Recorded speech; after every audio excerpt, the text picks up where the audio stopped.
దేవాని దివ్యవాక్యము ఏవేగా మాకు దొరికెను.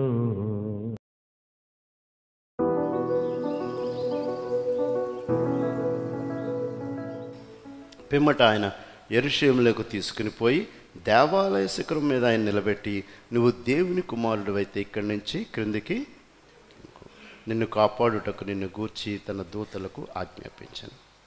నీ పాదం ఎప్పుడైనాను రాత్రికి తగులకుండా వారు నిన్ను చేతులతో ఎత్తుకుందరు అని రాయబడినదని ఆయనతో చెప్పినందుకు యేసు, నీ దేవుడైన ప్రభువును శోధింపవలదు. ఇంగ్లీష్లో చాలా బ్యూటిఫుల్గా ఉంటుంది, కానీ తెలుగులో దీన్ని మనం అర్థం చేసుకుంటే, ఆయన్ని శోధింపవలదు, దేవుడు ఆయన బిడ్డలైన మనల్ని కూడా శోధించడానికి ఆయన కొంత పర్మిట్ పెట్టాడు. దానికన్నా ఎక్కువ మనల్ని ఆయన శోధింపనీయడు. ఆయన్ని శోధింపవద్దు అనేటువంటిది సాతానుడికి హెచ్చరిక చేశాడు. అలాగే ఆయన నమ్మినటువంటి బిడ్డలకి ఆ శోధనని వాళ్ళు ఎంతవరకు బేర్ చేయగలరో వాళ్ళ బేరింగ్ కెపాసిటీ వరకే దేవుడు అలౌ చేస్తాడు ఆ టెంప్టేషన్ని. కాబట్టి అయ్యో నేను పడిపోయానండి శోధనలో అని అంటే అది చాలా ఫూలిష్ వర్డ్.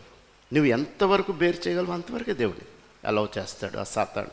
ఎందుకంటే సాతాను కంట్రోల్ చేయగలిగినటువంటి కెపాసిటీ కలిగిన దేవుడు అనేటువంటి విషయం మర్చిపోద్దు. మన దేవుడు నమ్మదగిన దేవుడు. He is truly a trustworthy God. అంత ట్రస్ట్ వర్ది దేవుడిని మనం కలిగి ఉన్నప్పుడు నేను శోధనలో పడిపోయండి అని చెప్పేటువంటి తత్వం ఉండకూడదు. ఆయన మనం ఎంతవరకు బేర్ చేయగలమో బేరింగ్ కెపాసిటీని మించి నీ లైఫ్లో ఆయన టెంప్టేషన్ అనేటువంటి దాన్ని అలౌ చేయడం. దీన్ని మనం జ్ఞాపకం చేసుకుంటూ ముఖ్యంగా చాలా జాగ్రత్తగా మనం దాని నుంచి దూరంగా ఉండాలి అనేటువంటి విషయం. ముఖ్యంగా శరీర ఆశలు వాటిని మనం పోషించకూడదు మన మనసులో. కానీ అది స్టార్ట్ అయ్యేది మన యొక్క థాట్స్లోనే. దాన్ని నువ్వు ఎంటర్టైన్ చేయడం మొదలుపెట్టావా, ఆ థాట్స్ని నువ్వు ఎంటర్టైన్ చేయడం మొదలుపెట్టావా, ఆ ఎంటర్టైన్ చేయడానికి నువ్వు ఆ యొక్క స్పేస్ని నువ్వు క్రియేట్ చేస్తున్నావా, ఆయన నీకు ఇచ్చిన పరిధిని కూడా నువ్వు దాటావు అంటే నువ్వు ధన్యత పోగొట్టుకుంటున్నట్టే. శోధనలు జయించేవాడు ధన్యుడు అనేటువంటిది మన క్యాలెండర్ డేస్లో ఎవ్రీ డే మనకి అది రిమైండ్ అవ్వాల్సిందే ఈ 2025లో. దీన్ని మనం దాటి ముందుకు వెళ్ళాలనేటువంటిది రోమన్స్ 13 చాప్టర్ చాలా మంచి చాప్టర్. ఒకసారి మీరు చదవండి, తర్వాత ఇప్పుడు టైం లేదు, తర్వాత చూడండి.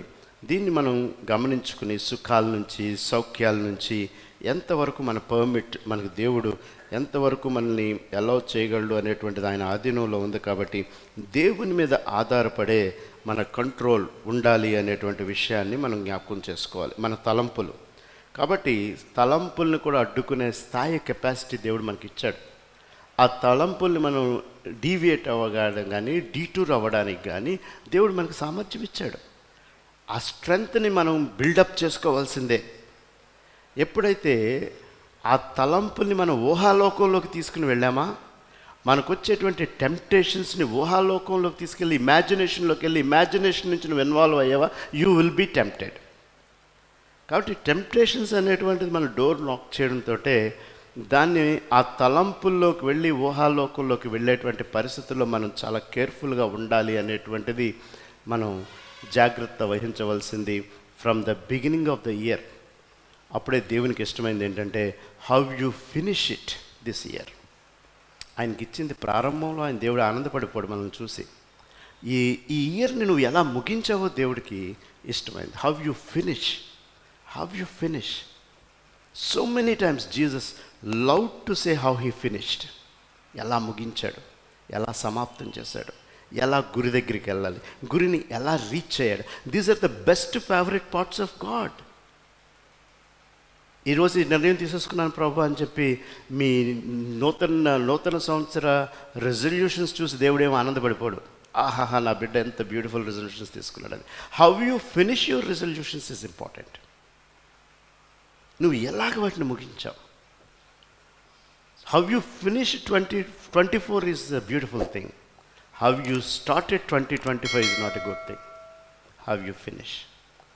అందుకని మనం సమయం గురించి ఎలా మాట్లాడుకున్నామో, సమయాన్ని సద్వినియోగపరచుకోవడం ఎంత వాల్యుబుల్లో, doing small favours to people, నీకు సామర్థ్యం ఉన్న కొద్దీ స్మాల్ ఫేవర్స్ నువ్వు ఎలా చేయగలవో, యాడింగ్ వాల్యూ టు పీపుల్ అనేటువంటిది మనం ఎలా మాట్లాడుకున్నామో, add value to people, use time wisely అనేటువంటివి ఎంత ఇంపార్టెంట్లో ఈ శోధనలు సహించుట అనేటువంటిది వీటన్నిటి మించిందని చెప్పి దినాన్ని నేను ప్రేమతో హెచ్చరిక చేస్తూ ఉన్నా. ఎందుకంటే దేవుడు వే అవుట్ ఇస్తాడు, ఎగ్జిట్ ఇచ్చే దేవుడు ప్రతి టెంప్టేషన్కి. మత్తయి సువార్త 26వ అధ్యాయంలో ఇది చదువుకుని మనం ముగించుకోవడానికి ప్రయత్నం చేద్దాం. 41వ వచనం, మీరు శోధనలో ప్రవేశకుండునట్లు మెలకువగా ఉండి ప్రార్థన చేయండి, ఆత్మసిద్ధమే కానీ శరీరము బలహీనమని పేతురుతో చెప్పింది. సో ఇక్కడ మనకి బేసిక్గా మనల్ని ప్రొటెక్ట్ చేసేటువంటిది మనం మెలకువగా ఉండి ప్రార్థన చేయడం అనేటువంటిది కూడా it is one of the way out. దేవుడు ఈ శోధన నుంచి బయటకు తీసుకువెళ్ళడానికి ఉండేటువంటి ఇంకొక మార్గం ఏంటంటే ప్రార్థన. మనం మొదట్లోని ప్రార్థన, ముగింపు కూడా మనని ఈ టెంప్టేషన్ నుంచి మనకి ఎగ్జిట్ అనేటువంటిది, ఎగ్జిట్స్లో వన్ ఆఫ్ ద ఎగ్జిట్ కూడా ప్రార్థనే. దీన్ని ఎందుకంటే ఆత్మ అయితే ఈ శోధనలు జయించడానికి ఇట్ ఈస్ పర్ఫెక్ట్లీ ప్రిపేర్డ్, అది సిద్ధంగా ఉంది. ఏమంటున్నాడు ఆత్మ? ఎందుకంటే యేసుక్రీస్తు బాప్తిస్మం తీసుకుని పరిశుద్ధాత్మ శక్తిని కలిగిన తర్వాత he was taken into temptations. చూడండి, when the spirit is inside, మనం ఆ స్పిరిట్ మనలోకి వచ్చిన తర్వాతే వాడికి మనం ప్రమాదకరంగా ఉంటాం కాబట్టి మనం శోధనలోకి తీసుకెళ్తాడు. లోకంలో ఆడుతూ పాడుతూ జోదంలోనూ డ్రగ్స్లోనూ ఆల్కహాల్లో మునిగిపోయినోడితో సాతానుడికి పని లేదు. నింపబడిన నీతోటే వాడి పని. కాబట్టి ఈ విషయంలో మనం మెలకుగా ఉండమనేటువంటి విషయాన్ని మనం జ్ఞాపకం చేసుకుంటే, ఆత్మ సిద్ధమే కానీ శరీరము బలహీనమని పేతురుతో చెప్పాను. ఈరోజు మనతో కూడా అదే చెప్తున్నాడు ఆయన. ఈ శరీరం చాలా బలహీనమైనది. ఈ బలహీనమైనటువంటి ఈ శరీరాన్ని గురించి మనం ఎప్పుడు కూడా ఆలోచించవలసింది, మనము ఈ చీకటి ప్రదేశాన్ని ఉంటే మనం లోకానికి వెలుగు కాబట్టి ఆ చీకట్లో వెంటనే ప్రార్థన ద్వారా వెలుగుగా మారేటువంటి ఆలోచనలే మనకు రావాలి. ఆ ఆలోచనలు వెలుగుగా మారేటువంటి ఆలోచనలే మనకి ముఖ్యంగా.